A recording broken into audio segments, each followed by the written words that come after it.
Hello అందరికీ welcome back to our channel Aparna ladies tailoring అండి. ఈరోజైతే బ్లౌజ్ బ్యాక్ పార్ట్ అయితే మీకు చూపించబోతున్నాను. ఇది పార్ట్ 1 అండి. సో బ్లౌజ్ని అయితే ఫస్ట్ ఇలా రివర్స్ తీసుకోవాలి.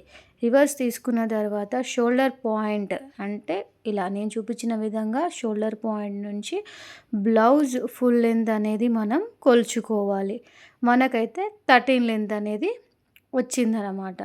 సో ఇప్పుడు ఏంటంటే మనం ఒక లైనింగ్ క్లాత్ అనేది తీసుకోవాలి మెజర్ చేసుకోవడానికి. ఇలా లైనింగ్ క్లాత్ తీసుకొని క్లోజింగ్ మన సైడు, ఓపెన్స్ మనకు ఎదురుగా ఉండేలా చూసుకోవాలి నేను చూపించిన విధంగా. సో మనకైతే బ్లౌజ్ ఒక లెంత్ 13 వచ్చింది.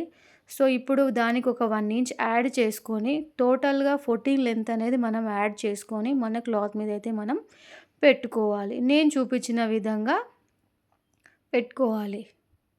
సో ఇలా పెట్టుకోవాలి. అక్కడ ఒక మార్క్ అనేది మనం చేసుకోవాలి. ఇలా మార్క్ చేసుకున్న తర్వాత మనకైతే ఇప్పుడు షోల్డర్ పెట్టుకోవాలి. సో నేను చూపించిన విధంగా షోల్డర్ ఎగ్జాక్ట్ కుట్టు నుంచి షోల్డర్కి చూసుకొని ఎంతుంది మనకి 11 ఉంది.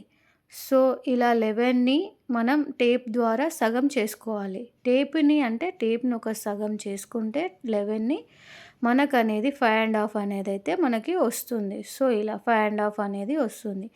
ఈ 5 ½ అనేది మనం పెట్టిన 14 లెంత్ ఎగ్జాక్ట్ మార్క్ నుంచి స్ట్రెయిట్‌గా 5 ½ అనేది మనం డ్రా చేసుకోవాలి ఇలా మార్కింగ్. షోల్డర్ విడ్త్ వచ్చి 2 ½ అండి. షోల్డర్ విడ్త్ 2 ½ అన్నప్పుడు ఒక ½ ఇంచ్ అనేది ఎక్స్ట్రా యాడ్ చేసుకొని మనం అనేది షోల్డర్ అయితే ఇలా డ్రా చేసుకోవాలి. ఎందుకంటే అది కుట్లలో వెళ్ళిపోతుంది కాబట్టి. ఇప్పుడు ఆర్మ్ హోల్ అండి. ఆర్మ్ హోల్ ఎగ్జాక్ట్ ఫిట్టింగ్ చూసుకొని స్ట్రెయిట్‌గా చూసుకోవాలి. స్ట్రెయిట్‌గా మనకు వచ్చేసి అయితే 5 ½ ఉంది. ఈ 5 ½ అనేది ఒక ½ ఇంచ్ అంటే 6 వచ్చేలా చూసుకొని మనమైతే ఒక లైన్ అయితే డ్రా చేసుకోవాలి. ఇలా నేను చూపించిన విధంగా డ్రా చేసుకోవాలి. సో ఇలా అనమాట. ఇప్పుడు వచ్చేసి మనకు బ్లౌజ్ ఒక బ్యాక్ పార్ట్. మనకి ఎగ్జాక్ట్ ఫిట్టింగ్ ఎంత ఉందనేది మనం ఇప్పుడు ఈ వీడియోలో చూసుకోవాలి. సో ఇలా ఎగ్జాక్ట్ ఫిట్టింగ్ నుంచి ఎగ్జాక్ట్ ఫిట్టింగ్‌కి మనకు వచ్చేసి అయితే 15 ఉంది. ఈ 15కి 1 ఇంచ్ అనేది మనం యాడ్ చేసుకోవాలి. ఎందుకంటే అది బ్యాక్ టక్స్ పాయింట్‌లోకి 1 ఇంచ్ అనేది వెళ్ళిపోతుంది కాబట్టి మనం 16 అనేది పెట్టుకోవాలి. 16ని టేప్ ద్వారా సగం చేస్తే మనకొచ్చేసి 8 అంటే టోటల్‌గా 8 వస్తుంది. ఈ 8ని అనేది మనం బ్లౌజ్ ఒక బ్యాక్ పార్ట్ అంటే ఇలా కింద మెజర్ చేసుకోవాలన్నమాట. అక్కడ నుంచి 2 ½ అనేది మనకి ఖర్చు అనమాట. బ్లౌజ్ ఒక ఖర్చు. సో ఇలా పెట్టుకున్న తర్వాత 8 అనేది ఆటోమేటిక్‌గా చెస్ట్ పాయింట్ అనేది ఒక 1 ఇంచ్ అనేది 9. సో టోటల్‌గా 9 ఇంచెస్ అనేది మనం యాడ్ చేసుకోవాలి. అక్కడ నుంచి సేమ్ కుట్టు ఇలా నేను చూపించిన విధంగా ఖర్చు పెట్టుకొని డ్రా చేసుకోవాలి. ఇప్పుడు వచ్చేసి అయితే ఆర్మ్ హోల్ రౌండ్ అనేది మనకు 1 ఇంచ్ పెట్టుకొని మనం అనేది ఇలా నేను చూపించిన విధంగా దానిని డ్రా చేసుకోవాలి. సో ఆర్మ్ హోల్ అనేది మనకి రెడీ అవుతుంది. ఇప్పుడు వచ్చేసి బ్యాక్ నెక్ అండి. సో షోల్డర్ నుంచి నెక్కైనా కొలుచుకోవచ్చు. సో ఇలా అయినా కొలుచుకోవచ్చు. ఇలా కొలిస్తే మీకైతే చాలా ఈజీగా ఉంటుందండి. నాకు బ్యాక్ విడ్త్ వచ్చేసి 3 ½ సో దానికనేది ఒక ½ ఇంచ్ యాడ్ చేసి టోటల్‌గా 4 ఇంచెస్ అయితే నేను అక్కడ పెట్టుకున్నాను. సో ఇలా పెట్టుకుంటే ఏంటి అంటే మీకు నెక్ అనేది కరెక్ట్‌గా వచ్చేస్తుందన్నమాట. ఎక్కువ తక్కువ అనేది ఏమీ కాదు దాంట్లో. ఇలా కొలుచుకోవడం అనేది మీకు చాలా ఈజీగా ఉంటుంది. మీకు చాలా ఈజీగా అర్థమవుతుంది.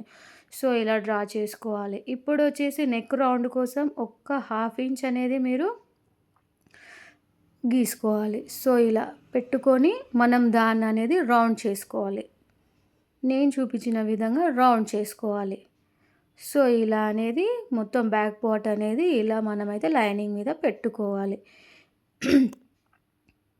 ఇప్పుడు వచ్చేసి మనం కటింగ్ చేసుకోవాలి. సో ఇలా మార్కింగ్ అనేది క్లాత్ లోపలికే ఉండేలా చూసుకొని మార్కింగ్ పక్క నుంచి ఇలా మనం కట్ చేసుకోవాలి. సో ఇలా నేను చూపించిన విధంగా కట్ చేసుకోవాలి. ఈ వీడియో మీకు నచ్చినట్టయితే సబ్స్క్రైబ్ చేసుకోండి, లైక్ చేయండి. మీకు ఏమైనా అర్థం కానిది ఉంటే నాకు కామెంట్ చేయండి. So subscribe friends. సో ఇలా నేను చూపించిన విధంగా కట్ చేసుకుంటే మార్కింగ్ లోపలికి ఉండేలా సో మీకైతే బ్యాక్ పార్ట్ అయితే రెడీ అవుతుంది. చూడండి ఇలా కట్ చేసుకోవాలి. కట్ చేసుకున్న తర్వాత ఓపెన్ చేస్తే మనకి బ్యాక్ పార్ట్ అనేది రెడీ అవుతుంది. సో ఎలా ఉంది ఫ్రెండ్స్, లైక్ చేయండి, సబ్స్క్రైబ్ చేయండి, సపోర్ట్ చేయండి. ఈరోజైతే బ్లౌజ్ బ్యాక్ పార్ట్ అయితే మీకు వీడియోని అయితే షేర్ చేశాను. Thank you friends.